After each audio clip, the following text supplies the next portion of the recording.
દાહોદ પોલીસે કરી પ્રશંસનીય કામગીરી। ચોરીના આરોપીને ડ્રોનની મદદથી દબોચી લીધો। આરોપીએ મંદિરોમાં ચોરી કરી હતી। પોલીસ તેને શોધી રહી હતી। એવામાં આરોપી એક જગ્યાએ છુપાઈ ગયો। આ વિસ્તાર ખેતીલાયક જમીનથી ઘેરાયેલો હતો।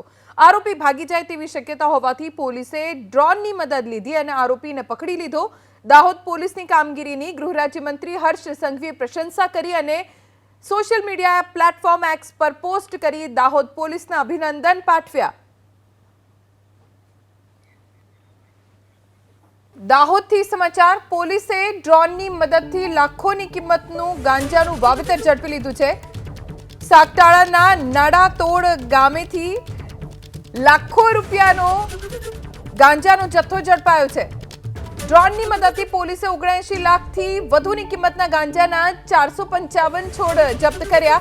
ખેતર માલિક પ્રેમભાઈ પટેલ અને શૈલેષ પટેલને ઝડપી લેવામાં આવ્યા છે।